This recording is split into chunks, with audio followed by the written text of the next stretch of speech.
सुस्वागतम। स्वागत है आपका आपके अपने YouTube चैनल द मास्टरपीस में।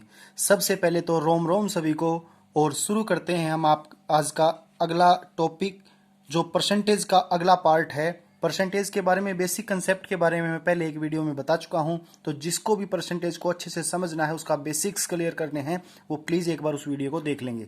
तो शुरू करते हैं परसेंटेज के ऊपर कैसे कैसे क्वेश्चन कम्पिटिटिव टेस्ट में पूछे जाते हैं।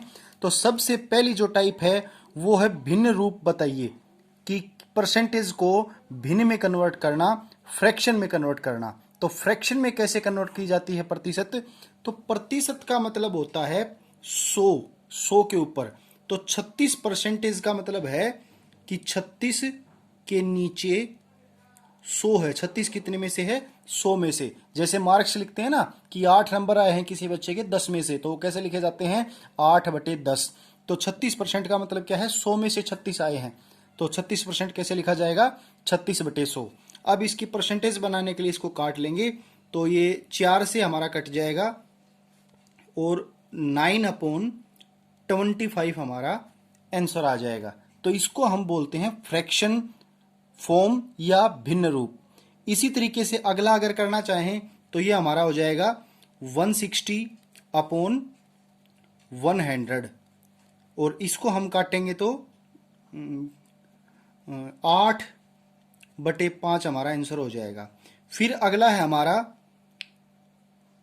0.06 अपॉन परसेंटेज का मतलब 100, और इसमें एक देखिए डेसिमल भी लगा हुआ है, तो डेसिमल के नाम की 2 जीरो और बढ़ जाएंगी, तो ये हमारा हो जाएगा 6/10,000।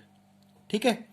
अब इसको काटेंगे तो ये 2 से कट जाएगा और 3/5000 हमारा आंसर हो जाएगा। अगला देखें तो 20/100, 20/100 करेंगे और इसको हम 20 से काटेंगे तो 1/5 हमारा आंसर हो जाएगा। 25/100।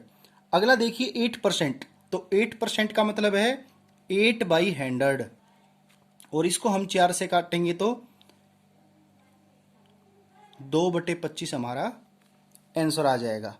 अगला देखेंगे 16 से ही 2/3, तो 16 से ही 2/3 को देखिए पहले तो 16 से ही 2/3 का मतलब होता है 16 तिये 48, और उसके बाद जो ऊपर होता है उसको जोड़ा जाता है, तो 16 तिये 48 में 2 जुड़ेगा, तो ये 50/3 है। 50/3 प्रतिशत है, और प्रतिशत के नाम का 100 नीचे लगेगा, तो ये 3 का 300 हो जाएगा। ठीक है। तो 50/300 ये चीज हमें दे रखी है, और इसको काटेंगे तो 1/6 हमारा आंसर हो जाएगा फ्रैक्शन रूप। तो इसको बोलते हैं फ्रैक्शन रूप। अगला देखिए 12.5 है, तो 12.5 कितना हो जाएगा? 12 दूनी 24, और एक ये ऊपर वाला जुड़ के 25/2 ये हमारा दे रखा है। 12.5 का मतलब क्या होता है? 25 का आधा, 25/2, और परसेंटेज का मतलब 100 भी नीचे आएगा, तो ये 2 का क्या हो जाएगा? 200। इसको काटेंगे तो 25/200 होता है, 1/8 हमारा आंसर हो जाएगा। इसके बाद दे रखा है 8 से ही 1/3%।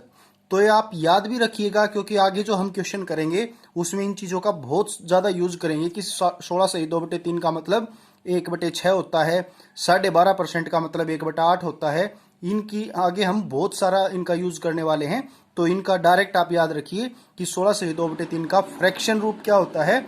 1/6 होता है। 8 से 1/3 को लेके चले तो 8 तिया 24 और एक 25/3 ये हमारा है, और 100 की वजह से ये 300 हो जाएगा परसेंटेज की वजह से, और इसको अगर काटेंगे तो 1/12 हमारा आंसर हो जाएगा। अगला है हमारा 11 से 1/9, तो वही 11 9 99 और एक 100/9 है ये, और परसेंटेज के नाम की 2 जीरो लग जाएंगी, और इसको हम काटेंगे तो 2 जीरो से 2 जीरो कट के 1/9 हमारा आंसर हो जाएगा। और लास्ट है ये 30%, मतलब 30/100, और 0 से 0 कट के 3/10 हमारा फ्रैक्शन रूप हो जाएगा। अगली जो टाइप इसमें पूछी जाती है वो है दशमलव भिन्न रूप में चेंज कर, दशमलव रूप में चेंज करना, डेसिमल फ्रैक्शन बनाना। तो दशमलव भी एक टाइप का फ्रैक्शन होता है जिसके डिवाइड में केवल 10 की पावर आती है, जैसे 10, 100, 1000, केवल ये आता है। तो ऐसे हम फ्रैक्शन को डेसिमल फ्रैक्शन बोलते हैं।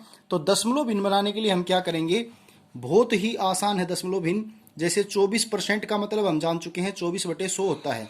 तो इसका अगर हमें डेसिमल लगाना है तो 2 पॉइंट हटा के दशमलव लग जाएगी, तो ये 0.24 हमारा आंसर हो जाएगा।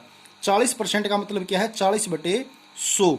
डेसिमल लगाना है तो पहले तो 0 से 0 कट जाएगी और फिर 4, इस 0 के नाम का 4 के बाद डेसिमल लग जाएगा, 0.4 आपका आंसर हो जाएगा। 0.40 भी इसको लिख सकते हैं, लेकिन लास्ट में 0 लगाने का, दशमलव में 0 लगाने का कोई मतलब नहीं होता। उसके बाद 48% हमारा है, तो ये हमारा हो जाएगा 0.48। इसी तरीके से जल्दी जल्दी आप लिख लेंगे, ये हो जाएगा 0.96। यहाँ पे देखिए ये 1.23 और अपॉन 100 है, ठीक है। तो इसमें हम दशमलव पहले ही लगा हुआ है 2 पॉइंट के बाद, तो क्या करेंगे, नीचे इस 100 के नाम का 2 पॉइंट और आगे खिसकेगा। तो एक बार तो 1 आ गया और फिर कुछ नहीं है, तो उसके नाम की लगेगी 0। तो 0 और 1 के बाद दशमलव लगेगा, और 23 तो दशमलव में है ही है। तो ये हमारा आंसर हो जाएगा 0.0123। उसके बाद अगला देखिए 352। 352% है, तो ये हमारा कितना बन जाएगा, 3.52। उसके बाद है 0.53। तो इसका हम डेसिमल लगाएंगे तो 2 पॉइंट और आगे खिसक जाएगा। तो 53 तो डेसिमल में है ही, 2 पॉइंट और आगे खिसकेगा तो 2 जीरो लग जाएंगी और यहाँ पे डेसिमल लग जाएगा, ये हमारा हो जाएगा।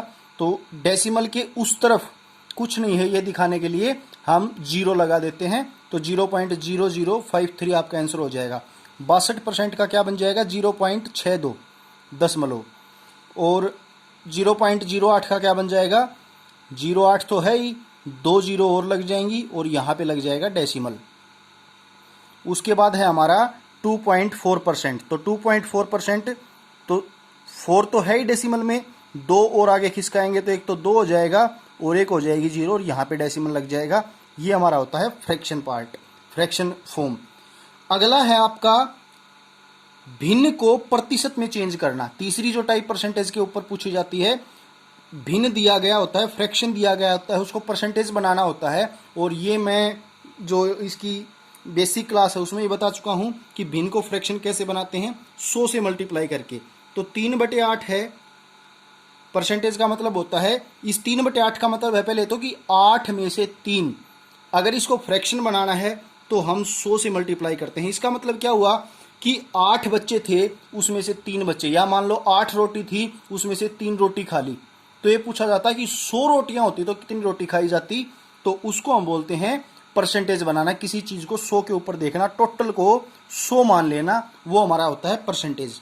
तो इसका मतलब हो गया, हम इसको काटेंगे तो ये हमारा हो जाएगा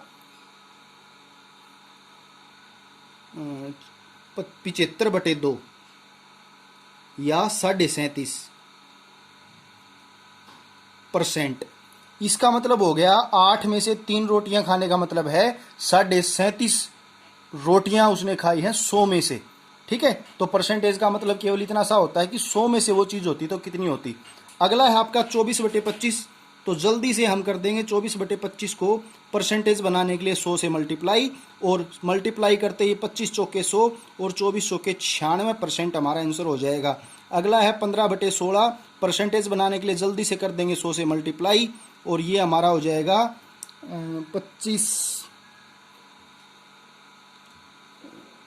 375/4। अगला है हमारा 1/6। प्रतिशत बनाने के लिए मल्टीप्लाई कर देंगे 100 से, तो ये बन जाएगा 16 से ही 2/3%। अगला है हमारा 2/7। अब ये देखिए, ये कैलकुलेशन करने की नहीं होती, एक अंदाज़ा लगाया जाता है, वो मैं शॉर्ट ट्रिक्स में आपको बता रहा हूँ। कल भी मैंने एक वीडियो डाली थी सुपर शॉर्टकट नाम से, तो अगर आप जुड़े रहोगे चैनल के साथ तो वो वीडियोज भी आपको मिलेंगी कि ऐसे जल्दी कैलकुलेशन कैसे की जाती है। 2/7% को अगर हमें 2/7 को अगर परसेंटेज बनाना है तो ये हमारा हो जाएगा 28 सही 2/7%, 28 सही 4/7%, ठीक है। उसके बाद 3/4 को हमें परसेंटेज बनाना है, तो 3/4 का परसेंटेज कैसे बनेगा, 3/4 को 100 से मल्टीप्लाई कर देंगे तो ये हमारा बन जाएगा 75%। उसके बाद है हमारा 3/16, तो 5/16। तो 5/16 को परसेंटेज बनाने के लिए क्या करेंगे, 5/16 के मल्टीप्लाई में हम 100 कर देंगे तो ये हमारा बन जाएगा 75/4%। उसके बाद है हमारा 7/10। तो 7/10 को परसेंटेज बनाने के लिए 100 से मल्टीप्लाई करेंगे तो 0 से 0 कट के ये हमारा बन जाएगा 70%। 3/5 को जल्दी से परसेंटेज बनाने के लिए 100 से गुणा करेंगे तो ये हमारा हो जाएगा 60%। 11/12 है, उसको परसेंटेज बनाने के लिए 100 से गुणा करेंगे तो ये हमारा बन जाएगा, 4 से कट जाएगा ये, तो 275/3%। ठीक है, तो लगभग 9 और 91 पॉइंट समथिंग ये आपका आंसर हो जाएगा। तो इस तरीके से बनाई जाती है परसेंटेज। उम्मीद करता हूँ आपको वीडियो पसंद आया होगा। इसको शेयर कीजिएगा अपने दोस्तों के साथ, और अगर मेरे वीडियोस पसंद आ रहे हैं तो चैनल को सब्सक्राइब कर लीजिए, पूरा मैथ अच्छे से आसानी से समझने के लिए। धन्यवाद।